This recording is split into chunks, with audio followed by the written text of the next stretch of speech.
बिस्मिल्लाहिर्रहमानिर्रहीम अस्सलाम वालेकुम। खेड़ां दे नाल मैं मुफाज करीम। नाज़रीन, पाकिस्तान ते ऑस्ट्रेलिया का अज दूजा वनडे खेड़िया जा रहा है। बड़ा ज़बरदस्त मुकाबला हो जा रहा है। पहले मैच की असीं गल करी तो रावलपिंडी में खेड़िया गया तो ऑस्ट्रेलिया ने 201 रन का पाकिस्तान को टारगेट दिता सी। जो पाकिस्तान ने चेस किया, टॉप ऑर्डर इन्ना खास नहीं चलिया। साहिबजादा फरहान 28 तो मां सदाकत 8 रन बनाकर आउट हुए हैं, लेकिन फिर स्टार बैटर बाबर आजम जो पुराना रोल सीगा उन्होंने वो भरपूर अंदाज नाल निभाया। स्लो स्ट्राइक रेट जरूर सी, लेकिन सिचुएशन के लिहाज में उन्होंने शानदार खेड पेश किया। 59 रन बनाए। उन्होंने साथ निभाया गाजी गौरी ने 65 रन बनाए ने। उन्होंने भी थोड़ा बहुत स्लो जरूर खेड़िया, लेकिन वो कहते ना एक अच्छी सोबत जरूर इख्तियार की बाबर आजम की। अच्छा करियर है, अच्छा फ्यूचर नज़र आ रहा है गाजी गौरी का। तो अरफात मिनहास ने जिस अंदाज में बॉलिंग की 5 विकटें हासिल की, 42 साल पुराना रिकॉर्ड उन्होंने तोड़ता। तो पहले पाकिस्तानी बंदे जिन्होंने डेब्यू होते ODI 5 विकटें अपने ना की। बड़ा जी जबरदस्त मैच है। उम्मीद करते हैं कि पाकिस्तान की टीम है अपना तसलसल दूसरे मैच भी जारी रखेगी। पिच कंडीशन उत्ते भी गल करांगे, जरा डिफरेंट थोड़ी नज़र आ रही है। चौके छक्के ज़्यादा लगते हैं, हाउस भी बिल्कुल पैक होएगा। तो माइक हैसन तुहानूं पता है कोच ने पाकिस्तान टीम के जिन्हें भी क्रूशल इवेंट्स गए ने, एशिया कप या वर्ल्ड कप, जिदा साड़ी परफॉर्मेंस रही है उनके उत्ते हुण इस्तगफार ही किया जा सकता है। तो उन्होंने एक नया शोशा छड्डता है कि असीं जिहड़ी पिचां बना रहे हैं वो स्लो नहीं ने, और असीं वर्ल्ड कप की भरपूर तैयारी कर रहे हैं। साउथ अफ्रीका, नमीबिया ते तुहानूं पता जिम्बाब्वे विच वर्ल्ड कप खेडिया जाना है, लेकिन वो असीं साउथ अफ्रीका की गल करिए तो पिचां फास्ट है, बाउंसी ट्रैक्स है, लेकिन जिहड़े असीं जिम्बाब्वे की गल करते हैं उत्थे फिर स्लो ट्रैक्स हैं। लेकिन सबनों पता है कि पाकिस्तान को चेजिंग कैपेबिलिटीज़ नहीं है। असीं हमेशा घबराते हैं, साढ़े हाथ पैर फुल जाते हैं। तो क्यों असीं बाउंसी ट्रैक्स तैयार क्यों नहीं कर रहे, अपना स्ट्रेंथ अपनी ताकत को क्यों असीं मजबूत नहीं करते पे, इहदे उत्ते भी गल करांगे। साडे नाल मौजूद ने सीनियर स्पोर्ट्स तजजियाकार खालिद खान साहब, ते स्टूडियो में सानूं ज्वाइन किया है मोहम्मद यासिर साहब ने। दोवां नूं वेलकम करते हैं जी। खालिद खान साहब, तुहाडे कोलों आगाज़ करते हैं। तुहानूं लगता है कि पाकिस्तान अपनी जीत का तसलसल अज भी बरकरार रखेगा, लेकिन दूजे पासे असीं ऑस्ट्रेलियन टीम की गल करिए, क्यों इन्हें घबराए नज़र आ रहे हैं? बेशक मिचल मार्श उन्होंने कैप्टन इंजर्ड ने, लेकिन फिर मानस लबुशन तो इतने खेड चुके हैं, हैदराबाद किंग्समैन की कैप्टनसी भी कर चुके हैं, वो भी फ्लॉप जा रहे हैं। बहुत शुक्रिया जनाब, thank you very much for taking me to the show. Australia ने पोटेंशियल के मुताबिक इन्हें परफॉर्म नहीं किया, और उम्मीद है कि वो बड़ी रिजिलियंट लोग हैं और वो डेफिनेटली केवल चाहे तो कुछ थोड़ी आवाज़ का इशू थोड़े वाल मैं दोबारा आना। यासिर साहब, ऐसे सेम सवाल मैं थोड़े को करदा है कि लगता है थानू पाकिस्तान की टीम कम बैक करेगी या फिर ऑस्ट्रेलियन टीम अज एक ऐसा जलवा दिखा देगी कि असीं हैरान रह जाएंगे? सब तो पहला तो मुफाज साहब जी असी पहले ODI तो पहला भी गल की सी कंडीशन बारे, मतलब पिचेस बारे, क्योंकि माइक हैसन जो पाकिस्तान के कोच ने उन्होंने खुद ही किया सी कि असी जिहड़ा ना तैयारी कर रहे हैं वर्ल्ड कप वास्ते, जिहड़ा कि खेडिया जाएगा साउथ अफ्रीका, नबीबिया, उहदा कुछ हिस्सा जिम्बाब्वे दे विच भी होएगा। मतलब जिम्बाब्वे और नबीबिया दे विच भी असी मुकाबले खेडने ने। असी एक गल कीती सी कि अगर तुसी तैयारी करनी है, मतलब 10-11 मैचेस जिहड़े कि कप्तान भी साडे कह रहे हैं, कोच भी कह रहे हैं बड़े थोड़े मैचेस ने, अगर तुहाडे कोल टाइम घट है, मुकाबले घट ने, तो फिर हर मैच जिहड़ा ना टू द पॉइंट होना चाहिए। मतलब तुहानूं कि शार्प वर्क करना चाहिए, स्मार्ट वर्क करना चाहिए, और अपने प्लेयर्स नूं और अपने कंबीनेशन इस तरह तैयार करना चाहिए ताकि तुसी साउथ अफ्रीका की कंडीशन नूं, नबीबिया की कंडीशन नूं मद्देनजर रखो। हुण जिस जी ट्वीट आई कल उन्होंने जिस तरह सोशल मीडिया के उत्ते बयान दिता कि जिहड़ा क्रिटिसिज्म किया जा रहा स्पिनिंग ट्रैक के हवाले नाल कि असी ज़्यादा स्पिनिंग ट्रैक अल जा रहे हैं, तो उत्थे भी सानूं जिहड़े ना स्पिनिंग ट्रैक जिहड़े ना मिलण आ रहे हैं, साउथ अफ्रीका होवे, नबीबिया होवे, जिम्बाब्वे होवे। तो 92 दे विच जिस तरह वापस आती है साउथ अफ्रीका मुफाज, तो सानूं याद है 93 का टूर जिहड़ा पाकिस्तान ने पहली दफा उत्थे कीता, ते उस तो बाद जिहड़ा 2024 दे विच आखिरी टूर भी कीता, उहदे विच भी ODI क्रिकेट दे विच हाई स्कोरिंग वेन्यू भी हुंदे ने, लेकिन जिहड़ा पेस ते बाउंस है, जिहड़ी नेचर है सरफेस दी, वो चेंज नहीं हुंदी। हालांकि ICC ने खुद जिहड़ा ना पिचेस बनाणियां ने, जिस तरह ICC चैंपियंस ट्रॉफी दे विच पाकिस्तान दे विच भी पिचेस जिहड़ी ना ICC ने बनाईयां सी, ते 300 350 ज्यादातर जिहड़ा ना स्कोर लगदा है, चाहे इंडिया होवे मुफाज, चाहे ऑस्ट्रेलिया होवे, चाहे इंग्लैंड होवे, हर जिहड़ा वेन्यू है ना हुण ODI क्रिकेट 350 जिहड़ा ना लगदा है। ये पिछले 8-10 साल तो जिहड़ा ना यही ट्रेंड चल रहा है। चौके छक्के इंडिया दे विच जिहड़ा हुणे IPL कंक्लूड होया उहदे विच भी तुसीं देखो 260 240 ये चेज भी हो रहा है। ਮਤਲਬ ਕਿ ਜਿਹੜੇ ਬੱਲੇਬਾਜ਼ ਹੈ ਉਹਨਾਂ ਵਾਸਤੇ ਫ੍ਰੈਂਡਲੀ ਕੰਡੀਸ਼ਨ ਜਿਹੜਾ ਨਾ ਬਣਾਈ ਜਾਂਦੀ। ਹੁਣ ਜਦੋਂ ਕੰਡੀਸ਼ਨ ਇਸ ਤਰ੍ਹਾਂ ਦੀ ਹੈ ਔਰ ਜਿਸ ਤਰ੍ਹਾਂ ਦਾ ਬਿਆਨ ਦਿੱਤਾ ਹੈ ਮਾਈਕ ਹੈਸਨ ਨੇ, ਇਹ ਇਸ ਤਰ੍ਹਾਂ ਲੱਗਦਾ ਹੈ ਜਿਸ ਤਰ੍ਹਾਂ ਅਸੀਂ ਚੁਪਾਲ ਦੇ ਉੱਤੇ ਗੱਲ ਕਰਦੇ ਕਿ ਇਹਨਾਂ ਦਾ ਕੋਈ ਕ੍ਰਿਕਟਿੰਗ ਰਿਕਾਰਡ ਨਹੀਂ ਹੈ। ਇਹਨਾਂ ਨੇ ਕਲੱਬ ਲੈਵਲ ਦੇ ਉੱਤੇ ਸ਼ਾਇਦ ਕੋਈ ਕ੍ਰਿਕਟ ਖੇਲੀ ਹੋਵੇ ਲੇਕਿਨ ਫਰਸਟ ਕਲਾਸ ਦੇ ਉੱਤੇ ਕੋਈ ਕ੍ਰਿਕਟ ਨਹੀਂ ਖੇਲੀ। ਉਸ ਤੋਂ ਬਾਅਦ ਇਹਨਾਂ ਨੇ ਅਗਰ ਕ੍ਰਿਕਟ ਨਹੀਂ ਖੇਡੀ ਤੇ ਇਹ ਜਿਹੜਾ ਇਹਨਾਂ ਦੀ ਸਟੇਟਮੈਂਟ ਹੈ ਇਹ ਤੋਂ ਲੱਗਦਾ ਹੈ ਕਿ ਇਹਨਾਂ ਨੇ ਕ੍ਰਿਕਟ ਜਿਹੜੀ ਹੈ ਨਾ ਦੇਖੀ ਵੀ ਨਹੀਂ ਹੈ, ਇਹਨਾਂ ਨੂੰ ਕੋਈ ਹੋਰ ਦਿਖਾ ਰਿਹਾ ਹੈ। ਮਤਲਬ ਇਹ ਕਿ ਕਿਸੇ ਹੋਰ ਨੇ ਰਿਸਰਚ ਕਰਕੇ ਇਹਨਾਂ ਦੇ ਸਾਹਮਣੇ ਡਾਟਾ ਰੱਖਿਆ। 2025-26 ਦੇ ਵਿੱਚ ਨਮੀਬੀਆ ਦੇ ਵਿੱਚ ਜਿਹੜਾ ਨਾ ਸਟੇਡੀਅਮ ਬਣਦਾ ਹੈ ਔਰ ਉਹਦੇ ਵਿੱਚ ਵੀ ਜ਼ਿਆਦਾ ਮੈਚਸ ਨਹੀਂ ਹੋਏ। ਅਗਰ ਉਹਨਾਂ ਦੀ ਆਫੀਸ਼ੀਅਲ ਵੈਬਸਾਈਟ ਦੇ ਉੱਤੇ ਜਾ ਕੇ ਤੁਸੀਂ ਚੈੱਕ ਕਰੋ ਉਹਨਾਂ ਦੇ ਜਿਹੜੇ ਪਿਚ ਦੇ ਬਾਰੇ ਦੇ ਵਿੱਚ, ਪਿਚ ਦੇ ਬਾਰੇ 'ਚ ਕੀ ਕਹਿੰਦੇ ਨੇ, ਤੇ ਪੇਸ ਤੇ ਬਾਉਂਸ, ਮਤਲਬ ਕਿ ਫਾਸਟ ਬੋਲਰਾਂ ਨੂੰ ਮਦਦ ਮਿਲਦੀ ਹੈ ਔਰ ਸਪਿਨਰਸ ਨੂੰ ਵੀ ਮਲਟੀ ਡੇ, ਮਤਲਬ ਜਦੋਂ 4 ਦਿਨ ਦਾ ਮੈਚ ਹੋਵੇ, 5 ਦਿਨ ਦਾ ਮੈਚ ਹੋਵੇ, ਜਿਸ ਤਰ੍ਹਾਂ ਪਰ ਦੇ ਵਿੱਚ ਹੁੰਦਾ ਹੈ ਕਿ ਬਾਉਂਸੀ ਟਰੈਕ ਜਦੋਂ ਕ੍ਰੈਕਸ ਓਪਨ ਹੋ ਜਾਂਦੇ ਨੇ ਫਿਰ ਵੇਅਰ ਐਂਡ ਟੇਅਰ ਆਂਦੀ ਹੈ, ਮਤਲਬ ਬਾਲ ਉੱਪਰ ਥੱਲੇ ਰਹਿ ਸਕਦਾ। ਲੇਕਿਨ ਇਹ ਜਿਹੜਾ ਰਾਵਲਪਿੰਡੀ ਦੇ ਵਿੱਚ ਹੋਇਆ ਨਾ ਫਾਜ਼, ਇਹ ਕਿਤੇ ਵੀ ਨਹੀਂ ਹੁੰਦਾ। ਮਤਲਬ ਕਿ ਤੁਸੀਂ 6ਵੇਂ 7ਵੇਂ ਓਵਰ ਦੇ ਵਿੱਚ ਸਪਿਨਰ ਲੈ ਕੇ ਆ ਗਏ, ਤੀਸਰੇ ਓਵਰ ਦੇ ਵਿੱਚ ਆਸਟ੍ਰੇਲੀਆ ਸਪਿਨਰ ਲੈ ਕੇ ਆ ਗਿਆ। ਪਾਕਿਸਤਾਨ ਦੇ ਪਹਿਲੇ 7-8 ਜਿਹੜੀਆਂ ਵਿਕਟਾਂ ਹਾਸਲ ਕੀਤੀਆਂ ਜਾਂਦੀਆਂ, ਸਮੀਰ ਮਿਨਹਾਸ ਕੋ ਮੈਂ ਕੋਈ ਕ੍ਰੈਡਿਟ ਨਹੀਂ ਲੈਣਾ ਚਾਹੁੰਦਾ, ਉਹਨੇ ਬਹੁਤ ਸ਼ਾਨਦਾਰ ਬੋਲਿੰਗ ਕਰਵਾਈ ਥਰੂ ਆਊਟ ਹੀ। ਜਦੋਂ ਦਾ ਉਹਨੇ ਅੰਡਰ 16 ਪਾਥਵੇ ਦੇ ਵਿੱਚੋਂ ਆਇਆ, ਮਰਜਿੰਗ ਏਸ਼ੀਆ ਕੱਪ ਦੇ ਵਿੱਚ ਬੜੀ ਸ਼ਾਨਦਾਰ ਪਰਫਾਰਮੈਂਸ ਦਿੱਤੀ। ਲਾਈਨ ਲੈਂਥ ਬਹੁਤ ਅੱਛੀ ਸੀ ਲੇਕਿਨ ਬਹੁਤ ਜ਼ਿਆਦਾ ਹੈਲਪ ਜਿਹੜੀ ਨਾ ਸਪਿਨਰ ਨੂੰ ਮਿਲ ਰਹੀ ਸੀ। ਔਰ 200 ਦਾ ਮੈਚ ਮੈਨੂੰ ਦੱਸ ਦਵੋ ਕਿ 2026 ਦੇ ਵਿੱਚ ਸ਼ਾਰਜਾ ਦੇ ਵਿੱਚ ਵੀ ਨਹੀਂ ਖੇਡਿਆ ਜਾ ਰਿਹਾ। ਸ਼ਾਰਜਾ ਦੇ ਵੈਨਿਊ ਦੇ ਵਿੱਚ ਵੀ ਅਸੀਂ ਦੇਖਦੇ ਹੁੰਦੇ ਸੀ 90s ਦੇ ਵਿੱਚ ਸਲੋ ਟਰੈਕਸ ਹੁੰਦੇ ਸੀ ਲੇਕਿਨ ਉਦੋਂ ਵੀ 250 ਲੱਗ ਜਾਂਦਾ ਹੁੰਦਾ ਸੀ। ਇਹ ਮਤਲਬ ਕਿ ਪਾਕਿਸਤਾਨ ਕ੍ਰਿਕਟ ਦੇ ਨਾਲ ਵੀ ਜ਼ਿਆਦਤੀ ਹੈ। ਪਾਕਿਸਤਾਨ ਦੇ ਵਿੱਚ ਕਦੀ ਵੀ ਇਸ ਤਰ੍ਹਾਂ ਦੇ ਵੈਨਿਊਜ਼ ਮੁਫਾਜ਼ ਨਹੀਂ ਬਣੇ। ਇੰਡੀਆ ਪਾਕਿਸਤਾਨ ਆਇਆ 2005-6 ਦੇ ਵਿੱਚ 350, ਤੁਹਾਨੂੰ ਯਾਦ ਹੋਵੇਗਾ ਕਰਾਚੀ ਵਾਲਾ ਮੁਕਾਬਲਾ ਜਿਸ 'ਚ ਮੁਹੰਮਦ ਯੂਸਫ ਤੇ ਇੰਜ਼ਮਾਮੁਲ ਹਕ ਦੀ ਵਾਰੀਆਂ ਪਾਕਿਸਤਾਨ ਨੂੰ 6 ਜਾਂ 5 ਸਕੋਰਾਂ ਤੋਂ ਮੁਕਾਬਲਾ ਹਾਰਿਆ। ਅਗਰ 350 330 ਲੱਗਦਾ ਹੈ, ਇੱਕ ਤਾਂ ਦੇਖੋ ਗਰਮੀ ਦੇ ਵਿੱਚ ਤਮਾਸ਼ਾਈਆਂ ਦਾ ਗਰਾਊਂਡ ਦੇ ਵਿੱਚ ਜਾਣਾ ਮੁਫਾਜ਼, ਛੱਤ ਦਾ ਨਾ ਹੋਣਾ, ਉਹਦੇ ਬਾਵਜੂਦ ਤਮਾਸ਼ਾਈ ਅਗਰ ਮੈਦਾਨ 'ਚ ਜਾਂਦੇ ਨੇ ਤੇ ਕੀ ਦੇਖਣ ਜਾਂਦੇ ਨੇ? ਉਹ ਇਹ ਨਹੀਂ ਦੇਖਣ ਜਾਂਦੇ ਮਤਲਬ 120-25 ਮੀਟਰ ਦੀ ਦੂਰੀ ਦੇ ਉੱਤੋਂ ਇੱਕ ਤਾਂ ਦੇਖੋ ਲਬੂਸ਼ੈਨ ਨੂੰ ਜਿਸ ਤਰ੍ਹਾਂ ਆਊਟ ਹੋਇਆ ਦੁਬਾਰਾ ਤੁਸੀਂ ਕੱਢ ਕੇ ਦੇਖੋ, ਉਸ ਤੋਂ ਪਹਿਲਾ ਬਾਲ ਵੀ ਉਹ ਲੱਭ ਰਿਹਾ ਵਿਚਾਰਾ ਕਿ ਬਾਲ ਕਿੱਥੇ ਜਾ ਰਿਹਾ ਹੈ ਤੇ ਉਹ ਤਮਾਸ਼ਾਈ ਵੀ ਬਾਲ ਲੱਭ ਰਿਹਾ ਕਿ ਬਾਲ ਕਿੱਥੇ ਜਾ ਰਿਹਾ। ਮਤਲਬ ਕਿ ਤੁਸੀਂ ਤਮਾਸ਼ਾਈਆਂ ਦੇ ਸਬਰ ਦਾ ਵੀ ਜਿਹੜਾ ਇਮਤਿਹਾਨ ਲੈ ਰਹੇ ਹੋ। ਔਰ ਫਿਰ ਜਿਹੜੀ ਟੀਮ ਦੀ ਪ੍ਰੈਪਰੇਸ਼ਨਸ ਹੈ, ਕਿਉਂਕਿ ਪ੍ਰੈਪਰੇਸ਼ਨਸ ਉਹੀ ਹੋਣੀਆਂ ਚਾਹੀਦੀਆਂ ਜਿਸ ਤਰ੍ਹਾਂ ਦੀਆਂ ਤੁਹਾਨੂੰ ਕੰਡੀਸ਼ਨ ਉੱਥੇ ਮਿਲਣ ਵਾਲੀਆਂ। ਲਾਸਟ ਟਾਈਮ ਦੇਖੋ ਜਿਹੜਾ ਸੁਫਿਆਨ ਮੁਕੀਮ ਨੇ 3rd ODI ਖੇਲਿਆ ਸਾਊਥ ਅਫਰੀਕਾ ਦੇ ਵਿੱਚ 2024 ਦੇ ਵਿੱਚ, ਜਿਹੜੀ ਪਾਕਿਸਤਾਨ ਨੇ ਵਾਈਟ ਵਾਸ਼ ਕੀਤਾ ਸੀ, 4 ਖਿਡਾਰੀ ਆਊਟ ਕੀਤੇ ਸੀ। ਉਸ ਤੋਂ ਬਾਅਦ ਚੈਂਪੀਅਨਸ ਟਰਾਫੀ ਦੇ ਵਿੱਚ ਤੁਸੀਂ ਇੱਕ ਸਪਿਨਰ ਲੈ ਕੇ ਗਏ, ਤੁਸੀਂ ਕਿਹਾ ਇੱਥੇ ਸਪਿਨਿੰਗ ਟਰੈਕ ਨਹੀਂ, ਇੱਥੇ ਫਾਸਟ ਬੋਲਰਾਂ ਦਾ ਜਿਹੜਾ ਨਾ ਕੰਮ ਹੋਏਗਾ। ਉਦੋਂ ਲੋਕ ਚੀਖਦੇ ਰਹੇ ਕਿ ਇੱਥੇ ਜਿਹੜਾ ਨਾ ਸਪਿਨਰ ਜਿਹੜਾ ਨਾ 2 ਤਾਂ ਐਟਲੀਸਟ ਹੋਣੇ ਚਾਹੀਦੇ। ਬਿਲਕੁਲ 2 ਸਪਿਨਰਸ ਹੋਣੇ ਚਾਹੀਦੇ ਨੇ। ਜਿੱਦਾਂ ਅਰਫਾਦ ਮਿਨਾਸ ਨੇ ਬੋਲਿੰਗ ਕੀਤੀ ਹੈ, ਬਿਲਕੁਲ ਆਸਟ੍ਰੇਲੀਆ ਬੈਟਰ ਘਬਰਾਏ ਨਜ਼ਰ ਆਏ ਨੇ। ਤੇ ਖਾਲਿਦ ਸਾਹਿਬ ਜਿਹੜੇ ਮੈਂ ਸਵਾਲ ਤੁਹਾਡੇ ਕੋਲੋਂ ਕੀਤਾ ਸੀਗਾ ਕਿ ਮਾਨਸ ਲਬੂਸ਼ੈਨ ਨੇ ਬੜੀ ਕ੍ਰਿਕਟ ਖੇਡੀ ਹੈ, ਇੱਥੇ ਹੈਦਰਾਬਾਦ ਕਿੰਗਸਮੈਨ ਦੀ ਕੈਪਟਨਸੀ ਵੀ ਕਰਦੇ ਰਹੇ ਨੇ, ਲੇਕਿਨ ਉਹਨਾਂ ਦੇ ਅਸੀਂ ਦੀਗਰ ਖਿਡਾਰੀਆਂ ਦੀ ਗੱਲ ਕਰੀਏ, ਜੋਸ਼ ਇੰਗਲਿਸ਼ ਵੀ ਉਸ ਅੰਦਾਜ਼ ਨਾਲ ਪਰਫਾਰਮ ਨਹੀਂ ਕਰ ਸਕੇ। ਤੁਹਾਨੂੰ ਲੱਗਦਾ ਹੈ ਕਿਤੇ ਨਾ ਕਿਤੇ ਉਹਨਾਂ ਨੂੰ ਡੈਂਟ ਪਹੁੰਚਿਆ ਮਿਚਲ ਮਾਰਸ਼ ਦਾ ਨਹੀਂ ਆਣਾ, ਕਿਉਂਕਿ ਉਹ ਜਦੋਂ ਵੀ ਟੌਪ ਆਰਡਰ ਵਿੱਚ ਪਰਫਾਰਮ ਕਰਦੇ ਸਨ ਤੇ ਆਸਟ੍ਰੇਲੀਆ ਟੀਮ ਨੇ ਰਿਦਮ ਲੱਭਦਾ ਸੀ? ਦੇਖੋ ਜੀ, ਜਿਹੜਾ ਅਗਰ ਟੌਪ ਆਰਡਰ ਦੇ ਵਿੱਚ ਇੱਕ ਆਦਮੀ ਅਗਰ ਸਕੋਰ ਕਰਦਾ ਤੇ ਡੈਫੀਨਿਟਲੀ ਉਹ ਟੀਮ ਪੂਰੀ ਦੇ ਉੱਤੇ ਇਫੈਕਟ ਤੇ ਹੁੰਦਾ ਹੈ। ਔਰ ਦੂਸਰੀ ਗੱਲ ਇਹ ਲਬੂਸ਼ੈਨ ਨੇ ਅਗਰ ਪਰਫਾਰਮ ਨਹੀਂ ਕੀਤਾ, ਕੋਈ ਨਹੀਂ, ਕ੍ਰਿਕਟ ਵਿੱਚ ਇਹ ਚੀਜ਼ਾਂ ਚੱਲਦੀਆਂ ਰਹਿੰਦੀਆਂ ਨੇ, ਕਦੀ ਬੰਦਾ ਸਕੋਰ ਕਰਦਾ ਹੈ ਕਦੀ ਨਹੀਂ ਕਰਦਾ ਹੈ, ਤੇ ਇਸ ਦਾ ਮਤਲਬ ਨਹੀਂ ਹੈਗਾ ਉਹ ਅਗਰ ਮਤਲਬ ਅਗਰ ਅੱਜ ਸਕੋਰ ਕਰ ਜਾਂਦਾ ਹੈ ਤੇ ਜਿਹੜਾ ਕਿ ਐਕਸਪੈਕਟਡ ਹੈ ਉਹਦੇ ਕੋਲੋਂ ਉਹ ਕਰ ਜਾਵੇਗਾ। ਕੋਈ ਮਤਲਬ ਬੜਾ ਖਿਲਾੜੀ ਹੈ ਔਰ ਕੰਡੀਸ਼ਨਸ ਨਾਲ ਫੈਮਿਲੀਅਰ ਹੈਗਾ ਤੇ ਕੋਈ ਇੱਕ ਨਈ ਚੀਜ਼ ਨਹੀਂ ਹੋਏਗੀ ਅਗਰ ਉਹ ਅੱਜ ਪਰਫਾਰਮ ਕਰ ਜਾਂਦਾ तो वो definitely let's hope for the best for Australia today तो के मुकाबला भी एक अच्छा ਹੁੰਦਾ ਹੈ। ਤੇ ਬਾਬਰ ਆਜ਼ਮ ਬਾਰੇ ਤੁਹਾਡਾ ਕੀ ਖਿਆਲ ਹੈ? ਕੁਝ ਜਿਹੜੇ ਨਾਕਦੀਨ ਨੇ ਨਾ ਖਾਨ ਸਾਹਿਬ ਉਹ ਇਹ ਵੀ ਕਹਿੰਦੇ ਨੇ ਕਿ ਸਲੋ ਸਟ੍ਰਾਈਕ ਰੇਟ ਸੀਗੀ, ਹਾਲਾਂਕਿ ਜਿਹੜੀ ਸਿਚੁਏਸ਼ਨ ਦੇ ਲਿਹਾਜ਼ ਨਾਲ ਉਹਨੇ ਬੜਾ ਚੰਗਾ ਖੇਡਿਆ।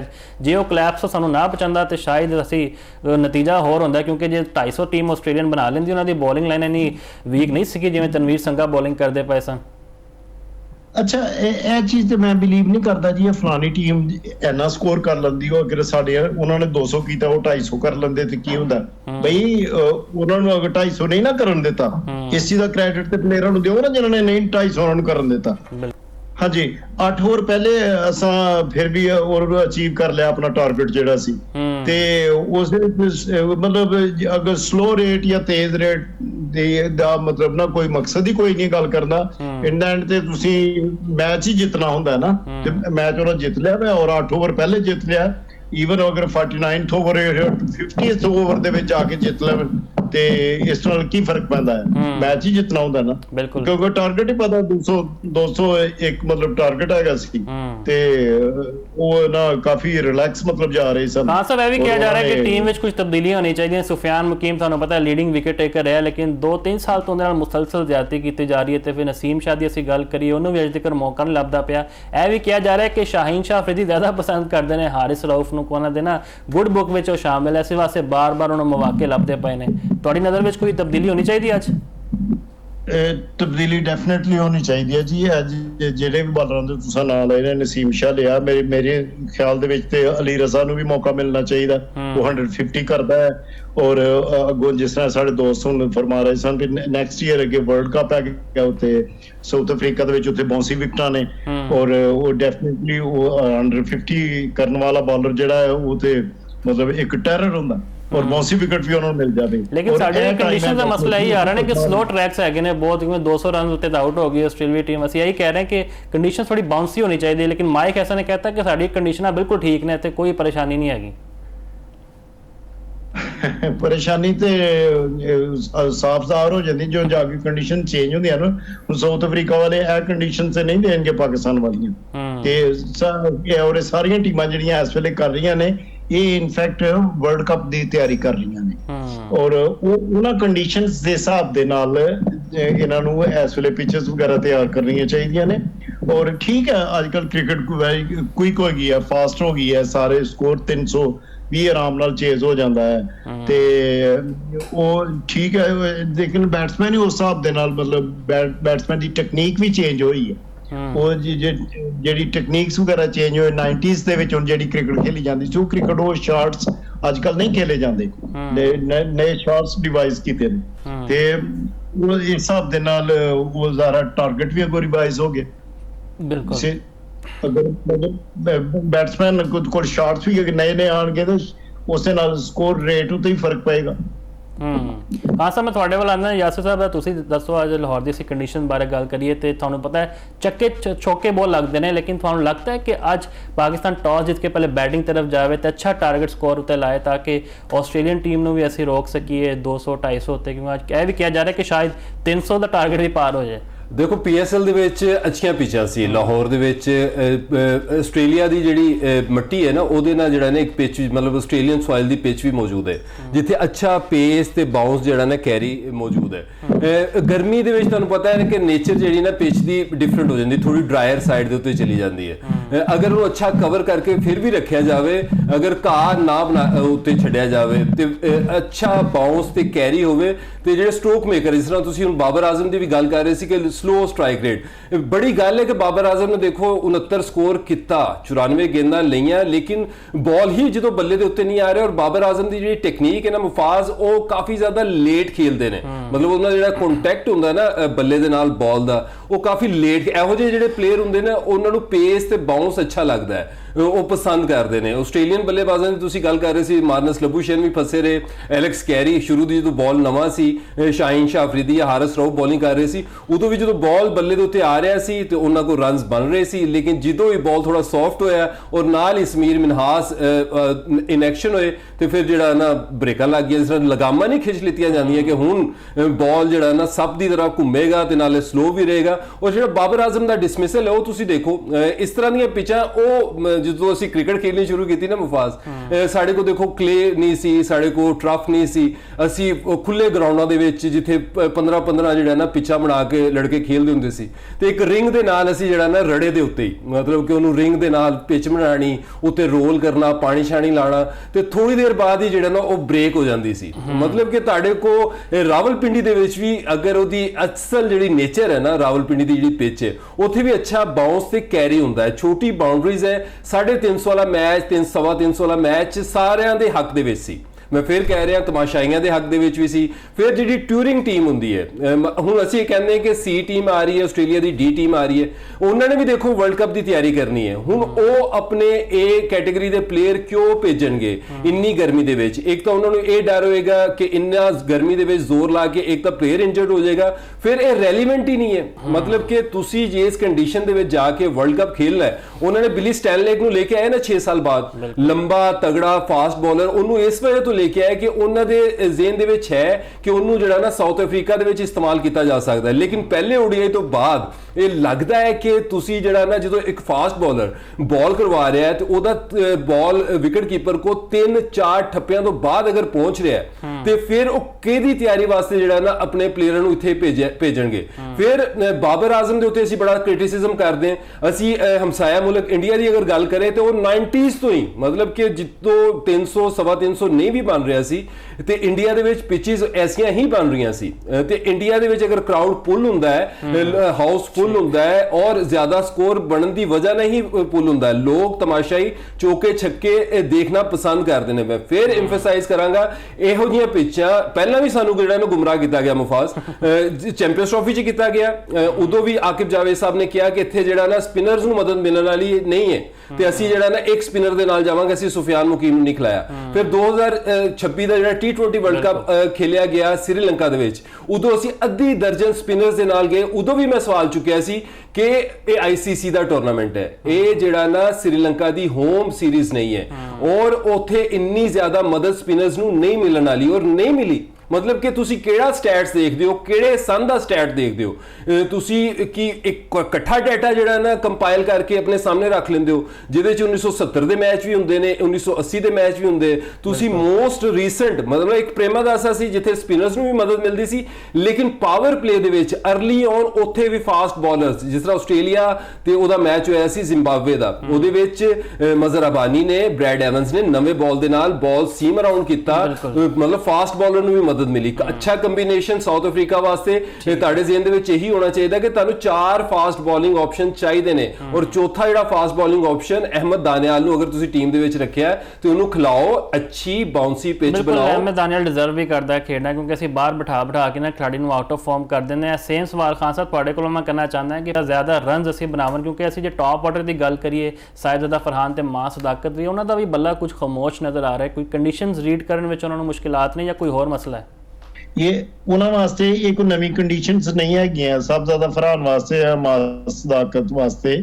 ਤੇ ਉਹਨਾਂ ਨੂੰ ਮਤਲਬ ਇੱਕ ਮੈਚ ਵਿੱਚ ਅਗਰ ਨਹੀਂ ਚੱਲਣ ਦਾ ਮਤਲਬ ਇਹ ਨਹੀਂ ਹੈਗਾ ਜੀ ਉਹ ਮਤਲਬ ਆਊਟ ਆਫ ਫਾਰਮ ਹੋ ਗਏ ਨੇ ਜਾਂ ਉਹਨਾਂ ਦਾ ਬੱਲਾ ਨਹੀਂ ਚੱਲੇਗਾ। ਹੂ ਨੋਸ ਕਿ ਅੱਜ ਉਹਨਾਂ ਦਾ ਬੱਲਾ ਚੱਲ ਜਾਵੇ ਔਰ ਆਈ ਵਿਸ਼ ਕਿ ਉਹ ਡੈਫੀਨਿਟਲੀ ਅੱਜ ਉਹ ਸਕੋਰ ਕਰਨ। ਤੇ ਪਹਿਲੇ ਬੈਟਿੰਗ ਕਰਨੀ ਚਾਹੀਦੀ ਹੈ ਪਾਕਿਸਤਾਨ ਨੂੰ ਔਰ ਬੈਟਿੰਗ ਪਾਕਿਸਤਾਨ ਦੀ ਇੰਨੀ ਮਾੜੀ ਵੀ ਬੈਟਿੰਗ ਨਹੀਂ ਹੈਗੀ, ਚਾਹੇ ਮਤਲਬ ਅਗਰ ਟਾਪ ਆਰਡਰ ਜਾ ਕੇ ਸਕੋਰ ਕਰ ਜਾਂਦਾ ਹੈ। ਬਾਬਰ ਆਜ਼ਮ ਹੈ, ਗਾਜ਼ੀ ਬੋਰੀ ਔਰ ਇਰਫਾਨ ਮਨਾਸ ਇਹ ਵੀ ਆਲਰਾਊਂਡਰ ਹੈ ਔਰ ਜਾ ਕੇ ਅਗਰ ਇਹ ਸਕੋਰ ਕਰ ਜਾਂਦੇ ਨੇ ਉੱਪਰ ਜਾ ਕੇ ਤੇ ਮੇਰੇ ਖਿਆਲ 50 ਓਵਰਸ ਨੂੰ ਜ਼ਾਰਾ ਵੈਰੀ ਵੈਲ ਪਲਾਨ ਔਰ ਐਗਜ਼ੀਕਿਊਟ ਕੀਤਾ ਜਾ ਸਕਦਾ ਹੈ ਔਰ ਤਮਾਸ਼ਾਈਆਂ ਨੂੰ ਐਟ ਦ ਸੇਮ ਟਾਈਮ ਇੱਕ ਅੱਛੀ ਕ੍ਰਿਕਟ ਦੇਖਣ ਨੂੰ ਮਿਲੇਗੀ। ਬਿਲਕੁਲ ਜੀ, ਵਨ ਸਾਈਡ ਮੁਕਾਬਲਾ ਨਾ ਹੋਵੇ। ਸਾਡੇ ਵੀ ਇਹ ਦੁਆ ਹੈ ਕਿ ਚੌਕੇ ਛੱਕੇ ਲੱਭਣ ਤੇ ਆਖਰੀ ਗੇਂਦ ਤੱਕ ਮੁਕਾਬਲਾ ਜਾਏ। ਤੇ ਫਿਲਹਾਲ ਇੱਕ ਬ੍ਰੇਕ ਲੈਂਦੇ, ਬ੍ਰੇਕ ਤੋਂ ਬਾਅਦ ਵਾਪਸ ਹਾਜ਼ਰ ਹੋਵਾਂਗੇ।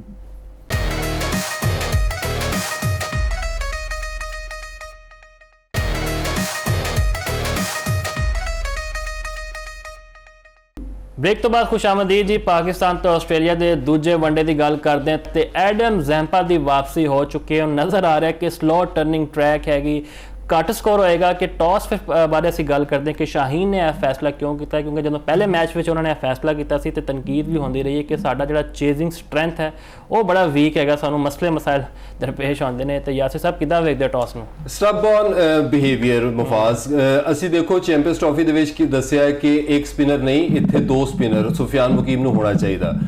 ਫਿਰ ਬਾਬਰ ਆਜ਼ਮ ਕੋ ਓਪਨਿੰਗ ਨਹੀਂ, ਬਾਬਰ ਆਜ਼ਮ ਜਿਹੜਾ ਨਾ 1 ਡਾਊਨ ਹੋਣਾ ਚਾਹੀਦਾ। ਉਸ ਤੋਂ ਬਾਅਦ ਕਾਮਰਾਨ ਗੁਲਾਮ ਟੀਮ ਦੇ ਵਿੱਚ ਹੋਣਾ ਚਾਹੀਦਾ। ਫਿਰ ਮੋਹਸਨ ਨਕਵੀ ਚੇਅਰਮੈਨ ਸਾਹਿਬ ਦਾ ਦੇਖੋ ਕੋਈ ਕਸੂਰ ਨਹੀਂ, ਉਹਨਾਂ ਨੇ 3 ਦਫਾ ਕਿਹਾ ਕਿ ਟੀਮ ਜਿਹੜੀ ਅਗਰ ਤੁਸੀਂ ਚੇਂਜ ਕਰ ਸਕਦੇ ਹੋ, ਸਿਲੈਕਟਰਸ ਨੂੰ ਕਿਹਾ, ਆਕਿਬ ਜਾਵੇਦ ਸਾਹਿਬ ਨੂੰ ਵੀ ਕਿਹਾ ਕਿ ਟੀਮ ਚੇਂਜ ਕਰ ਦਿਓ, ਲੇਕਿਨ ਟੀਮ ਚੇਂਜ ਨਹੀਂ ਕੀਤੀ ਗਈ। ਉਹਨਾਂ ਨੇ ਕਿਹਾ ਇਹੀ ਟੀਮ ਹੈ, ਜ਼ਬਰਦਸਤ ਟੀਮ ਹੈ। ਤੁਸੀਂ ਦੁਬਈ ਨੂੰ ਵੀ ਜਿਹੜਾ ਨਾ ਮੱਦੇਨਜ਼ਰ ਨਹੀਂ ਰੱਖਿਆ, ਜਿਹੜਾ ਹਾਈ ਪ੍ਰੋਫਾਈਲ ਟਾਕਰਾ ਹੁੰਦਾ ਪਾਕਿਸਤਾਨ ਇੰਡੀਆ ਦਾ, ਤੁਸੀਂ ਜਿਹੜਾ ਨਾ ਉਸੇ ਟੀਮ ਦੇ ਨਾਲ ਗਏ ਔਰ ਫਿਰ ਰਿਜ਼ਲਟ ਸਾਰਿਆਂ ਦੇ ਸਾਹਮਣੇ। ਫਿਰ T20 ਵਰਲਡ ਕੱਪ ਦੇ ਵਿੱਚ ਵੀ ਅਸੀਂ ਦੱਸਿਆ ਕਿ ਯਾਰ 6 ਸਪਿਨਰ ਨਹੀਂ, ਹਰ ਬੰਦਾ ਜਿਹੜਾ ਨਾ ਸਪਿਨਰ ਨਹੀਂ ਹੁੰਦਾ ਔਰ ਹਰ ਪਿਚ ਦੇ ਵਿੱਚ ਇੰਨੇ ਸਪਿਨਰ ਨਹੀਂ ਚੱਲਨੇ ਉੱਥੇ। 2 ਸਪਿਨਰ, ਇੱਕ ਅਗਰ ਤੁਹਾਡੇ ਕੋਲ ਅੱਛਾ ਬੋਲਿੰਗ ਆਲਰਾਊਂਡਰ ਹੈ ਜਿਸ ਤਰ੍ਹਾਂ ਸਲਮਾਨ ਅਲੀ ਆਗਾ ਹੈ, ਸਾਇਮ ਅਯੂਬ ਹੈ, ਉਹਨੂੰ ਤੁਸੀਂ ਜਿਹੜਾ ਨਾ ਖਿਲਾ ਸਕਦੇ ਹੋ। ਇੱਥੇ ਵੀ ਦੇਖੋ ਹੁਣ ਬਿਲੀ ਸਟੈਨਲੈਗ ਨੂੰ ਉਹਨਾਂ ਨੇ ਬੈਂਚ ਕਰ ਦਿੱਤਾ, ਸਿਰਫ ਇੱਕ ਫਾਸਟ ਬੋਲਰ। ਹੁਣ ਬਿਲੀ ਸਟੈਨਲੈਗ ਨੂੰ ਇਸ ਤੋਂ ਲੈ ਕੇ ਆਏ ਸੀ ਕਿ ਉਹਨੂੰ ਜਿਹੜਾ ਨਾ ਸਾਊਥ ਅਫਰੀਕਾ ਦੇ ਵਿੱਚ ਹੋ ਸਕਦਾ ਸੀ ਕਿ ਟੀਮ ਦੇ ਵਿੱਚ ਉਹ ਸ਼ਾਮਿਲ ਕਰਦੇ। ਅਗਰ ਇਹੀ ਰਵੱਈਆ ਰਿਹਾ ਤੇ ਇਹ ਜਿਹੜੀਆਂ ਡੀ ਟੀਮਾਂ ਆ ਰਹੀਆਂ, ਇਹ ਡੀ ਤੋਂ ਬਾਅਦ EFG ਟੀਮਾਂ ਜਿਹੜੀਆਂ ਨਾ ਹੋ ਜਾਣਗੀਆਂ। ਤਮਾਸ਼ਾਈ ਠੀਕ ਹੈ, ਹਜੇ ਕਰਾਊਡ ਇੰਨਾ ਪੁੱਲ ਨਹੀਂ ਹੋਇਆ, ਹੋ ਸਕਦਾ ਹੈ ਕਿ ਮਗਰਬ ਤੋਂ ਬਾਅਦ ਜਦੋਂ ਜਿਹੜਾ ਨਾ ਸਨ ਸੈੱਟ ਹੋ ਜਾਏ, ਕਿਉਂਕਿ ਤੇ ਜਿਹੜੇ ਸੂਰਜ ਦੇ ਤੇਵਰ ਨੇ ਉਹ ਬੜੇ ਹੀ ਜਿਹੜੇ ਨਾ ਖੌਫਨਾਕ ਨੇ, 40 ਤੋਂ ਉੱਤੇ ਜਿਹੜਾ ਨਾ ਟੈਂਪਰੇਚਰ ਹੈ। ਲੇਕਿਨ ਇੱਕ ਵਜ੍ਹਾ ਇਹ ਵੀ ਹੈ ਕਿ ਅਗਰ ਤੁਸੀਂ ਜਿਹੜਾ ਨਾ ਅੱਛੀ ਪਿਚ ਨਹੀਂ ਦੋਗੇ, ਤਮਾਸ਼ਾਈਆਂ ਨੂੰ ਵੀ ਕੁਝ ਨਹੀਂ ਮਿਲੇਗਾ, ਪਲੇਅਰਾਂ ਨੂੰ ਵੀ ਕੁਝ ਨਹੀਂ ਮਿਲੇਗਾ, ਬਾਬਰ ਦੇ ਫੈਨਸ ਨੂੰ ਵੀ ਕੁਝ ਨਹੀਂ ਮਿਲੇਗਾ। ਬਾਬਰ ਦੇ ਉੱਤੇ ਅਸੀਂ ਬਹੁਤ ਜ਼ਿਆਦਾ ਤਨਕੀਦ ਕਰਦੇ ਹਾਂ ਕਿ ਬਾਬਰ ਜਿਹੜਾ ਨਾ ਉਹਦਾ ਬੱਲਾ ਨਹੀਂ ਚੱਲਦਾ, ਫਿਰ ਬਾਬਰ ਖੜਾ ਹੋ ਕੇ ਮਤਲਬ ਜਿੱਥੇ ਬਾਲ ਜਿਹੜਾ ਨਾ ਸਪਿਨਰ ਹੋਵੇ, ਫਾਸਟ ਬਾਲਰ ਬੱਲੇ ਤੇ ਆ ਹੀ ਨਹੀਂ ਰਿਹਾ, ਕੀ ਕਰੇਗਾ ਉਹ? ਉਹਨੇ ਫਿਰ ਸਟਰਗਲ ਕਰਕੇ ਜਿਹੜਾ ਨਾ 69 ਸਕੋਰ ਕਰਕੇ ਤੁਹਾਨੂੰ ਦੇ ਦਿੱਤਾ। ਤੇ ਇਹੀ ਮੈਂ ਗੱਲ ਕਰਦਾ ਕਿ ਅਗਰ ਸਚਿਨ ਟੈਂਡੂਲਕਰ ਬਣਿਆ, ਵਿਰਾਟ ਕੋਹਲੀ ਬਣਿਆ, ਰੋਹਿਤ ਸ਼ਰਮਾ ਬਣਿਆ, ਤੇ ਉਹਦੇ ਵਿੱਚ ਉਹਨਾਂ ਦੀਆਂ ਪਿਚਸ ਦਾ ਵੀ ਜਿਹੜਾ ਨਾ ਅਮਲ ਦਖਲ ਹੈ। ਅਗਰ ਤੁਸੀਂ ਇਹਨਾਂ ਪਿਚਸ ਨੂੰ ਕੱਢ ਦੋਗੇ ਔਰ ਤੁਸੀਂ ਇਸ ਤਰ੍ਹਾਂ ਦੀਆਂ ਗੱਲਾਂ ਕਰੋਗੇ ਨਾਨ ਕ੍ਰਿਕਟਿੰਗ, ਮਤਲਬ ਠੀਕ ਹੈ ਤੁਸੀਂ ਕ੍ਰਿਕਟ ਨਹੀਂ ਖੇਡੀ ਲੇਕਿਨ ਤੁਸੀਂ ਕ੍ਰਿਕਟ ਦੇਖਦੇ ਵੀ ਨਹੀਂ। ਜ਼ਿੰਬਾਬਵੇ ਦੀ ਤੁਸੀਂ ਗੱਲ ਕਰਦੇ ਹੋ, ਜ਼ਿੰਬਾਬਵੇ ਦੇ ਵਿੱਚ ਵੀ ਜਿਹੜਾ ਨਾ ਮੁਫਾਜ਼ 300, 350, 350 ਬੰਦਾ, 191 ਜਿਹੜਾ ਆਸਟ੍ਰੇਲੀਆ ਦੇ ਖਿਲਾਫ ਚੇਸ ਕੀਤਾ ਸੀ, ਉਹਦੇ ਵਿੱਚ 90, 92 ਜਿਹੜਾ ਫਖਰ ਜ਼ਮਾਨ ਨੇ T20 ਕ੍ਰਿਕਟ ਦੇ ਵਿੱਚ ਮਾਰਿਆ ਸੀ, ਉਹ ਜ਼ਿੰਬਾਬਵੇ ਦੇ ਵਿੱਚ ਹੀ ਮਾਰਿਆ ਸੀ। ਮਤਲਬ ਹਿਰਾਰੇ ਹੋਏ, ਬਿਲਬਾਏ ਹੋਏ, ਹਾਈ ਸਕੋਰਿੰਗ ਵੈਨਿਊਜ਼ ਹੈ, ਮਤਲਬ ਕਿ ਕਿੰਨੂੰ ਦੱਸ ਰਹੇ ਨੇ। ਔਰ ਅਗਰ ਇਹੀ ਸਟੇਟਮੈਂਟ ਜਿਹੜੀ ਸਟੇਟਮੈਂਟ ਮਾਈਕ ਹੈਸਨ ਨੇ ਦਿੱਤੀ ਹੈ ਔਰ ਜਿਸ ਤਰ੍ਹਾਂ ਦੀ ਇਹ ਟੀਮ ਬਣਾ ਰਹੇ ਨੇ, ਇਹ ਪਾਕਿਸਤਾਨ ਦੇ ਕੋਈ ਕੋਚ ਹੁੰਦੇ, ਵਕਾਰ ਯੂਨਸ ਕੋਚ ਹੁੰਦੇ, ਤੁਸੀਂ ਸਾਰਿਆਂ ਨੇ ਮਤਲਬ ਵਕਾਰ ਯੂਨਸ ਦੇ ਪਿੱਛੇ ਪਿਆ ਹੋਣਾ ਸੀ ਔਰ ਵਕਾਰ ਯੂਨਸ ਨੂੰ ਕਜ਼ਾਫੀ ਸਟੇਡੀਅਮ ਦੇ ਬਾਹਰ ਹੋ ਸਕਦਾ ਹੈ ਕਿ ਉਹਨੂੰ ਜਿਹੜਾ ਨਾ ਖੜਾ ਕਰਕੇ ਜਿਹੜਾ ਨਾ ਉਹਦੇ ਉੱਤੇ ਜਿਹੜਾ ਨਾ ਲਾਨ-ਤਾਨ ਕੀਤੀ ਜਾ ਰਹੀ ਹੁੰਦੀ। ਮਤਲਬ ਕਿ ਪਾਕਿਸਤਾਨੀ ਅਗਰ ਕੋਚ, ਪਾਕਿਸਤਾਨੀ ਕੋਈ ਸਟਾਰ ਇਸ ਤਰ੍ਹਾਂ ਦੀ ਗੱਲ ਕਰੇ ਤੇ ਇਹ ਗੱਲ ਕਰ ਹੀ ਨਹੀਂ ਸਕਦਾ। ਮਤਲਬ ਯਾਰ ਮੁਫਾਜ਼ ਕਿਸੇ ਨੇ ਅਗਰ ਕ੍ਰਿਕਟ ਦੇਖੀ ਵੀ ਹੈ ਨਾ, ਖਾਲੀ ਦੇਖੀ ਵੀ ਹੋਵੇ, ਉਹ ਵੀ ਇਹ ਗੱਲ ਨਹੀਂ ਕਰ ਸਕਦਾ। ਬਿਲਕੁਲ ਕੋਈ ਮੰਤਕ ਨਜ਼ਰ ਨਹੀਂ ਆਉਂਦੀ ਜਿੱਦਾਂ ਸਟੇਟਮੈਂਟ ਦਿੱਤੀ ਹੈ ਮਾਈਕ ਹੈਸਨ ਨੇ। ਤੇ ਖਾਨ ਸਾਹਿਬ ਕਿਦਾਂ ਵੇਖਦੇ ਸ਼ਾਹੀਨ ਦੇ ਬੋਲਿੰਗ ਦੇ ਇਸ ਫੈਸਲੇ ਨੂੰ? ਕਿਉਂਕਿ ਅਸੀਂ ਜੇ ਪਹਿਲੇ ਮੈਚ ਦੀ ਗੱਲ ਕਰੀਏ, ਜਿਵੇਂ ਟੌਪ ਆਰਡਰ ਸਾਡਾ ਨਾਕਾਮ ਹੋਇਆ, ਫਿਰ ਬਾਬਰ ਤੇ ਗਾਜ਼ੀ ਗੌਰੀ ਇੰਟੈਂਟ ਨਾ ਦਿਖਾਉਂਦੇ, ਸ਼ਾਇਦ ਨਤੀਜਾ ਕੁਝ ਹੋਰ ਹੁੰਦਾ। ਤੁਹਾਨੂੰ ਲੱਗਦਾ ਹੈ ਕਿ ਅੱਜ ਘੱਟ ਤੋਂ ਘੱਟ ਅਸੀਂ 250 ਜਾਂ 240 ਤੱਕ ਫੜ ਲਾਂਗੇ? ਕਿਉਂਕਿ ਇਸ ਤੋਂ ਵੱਧ ਕੇ ਜੇ ਸਕੋਰ ਸਾਨੂੰ ਲੱਭ ਗਿਆ ਫਿਰ ਤੇ ਕੋਈ ਮਸਲਾ ਖਰਾਬ ਹੋ ਸਕਦਾ ਹੈ। 250 ਤੋਂ ਉੱਤੇ ਚਲਾ ਗਿਆ ਤਾਂ ਫਿਰ ਜ਼ਰਾ ਮਸਲਾ ਖਰਾਬ ਹੋ ਸਕਦਾ ਹੈ। 250 ਤੱਕ ਤੇ ਪਾਕਿਸਤਾਨ ਨੂੰ ਮਤਲਬ ਜਿਸ ਤਰ੍ਹਾਂ ਇਹਨਾਂ ਦੀ ਬੈਟਿੰਗ ਆਰਡਰ ਹੈਗਾ ਤੇ ਉਹ ਜਿਸ ਤਰ੍ਹਾਂ ਇਹ ਫਾਰਮ ਵਿੱਚ ਹੈਗੇ ਨੇ ਤੇ 250 ਤੱਕ ਕੋਈ ਪ੍ਰੋਬਲਮ ਨਹੀਂ ਹੋਣੀ ਚਾਹੀਦੀ। ਔਰ ਮੋਰਓਵਰ ਇਹ ਆਪਣੀਆਂ ਹੋਮ ਕੰਡੀਸ਼ਨਸ ਦੇ ਵਿੱਚ ਖੇਡ ਰਹੇ ਨੇ ਜਿੱਥੇ ਸਾਰਾ ਸਾਲ ਹੀ ਇਹਨਾਂ ਵਿਕਟਾਂ ਉੱਤੇ ਖੇਡਦੇ ਰਹਿੰਦੇ ਨੇ ਤੇ ਕੋਈ ਇਹਨਾਂ ਨੂੰ ਕੋਈ ਪ੍ਰੋਬਲਮ ਨਹੀਂ ਹੋਣਾ ਚਾਹੀਦਾ।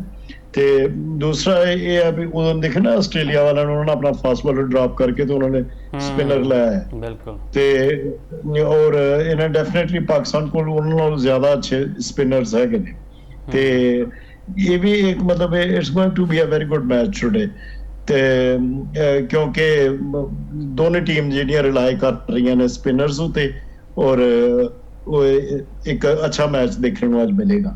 ਔਰ ਜ਼ਾਹਰ ਹੈ ਉਹ ਬਾਉਂਸ ਬੈਕ ਕਰਨ ਦੀ ਕੋਸ਼ਿਸ਼ ਕਰਨਗੇ ਆਸਟ੍ਰੇਲੀਆ ਵਾਲੇ, ਪਾਕਿਸਤਾਨ ਕੋਸ਼ਿਸ਼ ਕਰੇਗਾ ਸੀਰੀਜ਼ ਦਾ ਫੈਸਲਾ ਕਰ ਲਿੱਤਾ ਜਾਏ ਤੇ ਇੱਕ ਅੱਛਾ ਮੈਚ ਹੈ। ਜ਼ਿਆਦਾ ਪ੍ਰੈਸ਼ਰ ਕਿੰਦੇ ਉੱਤੇ ਹੋਏਗਾ ਪਾਕਿਸਤਾਨ ਲਈ? ਕਿਉਂਕਿ ਭਾਰਤ ਕੋਲ ਹੁਣ ਮੌਕਾ ਹੈਗਾ, ਅਸੀਂ ਸੀਰੀਜ਼ ਜਿੱਤ ਜਾਵਾਂਗੇ, ਲੇਕਿਨ ਆਸਟ੍ਰੇਲੀਆ ਦੀ ਕੋਸ਼ਿਸ਼ ਇਹ ਹੋਏਗੀ ਕਿ ਚਲੋ ਅਸੀਂ ਬਰਾਬਰ ਕਰ ਦਈਏ ਤੇ ਫਿਰ ਆਖਰੀ ਮੈਚ ਵਿੱਚ ਇਹਨਾਂ ਨਾਲ ਅਸੀਂ ਜਿਹੜਾ ਮੁਕਾਬਲਾ ਕਰਾਂਗੇ।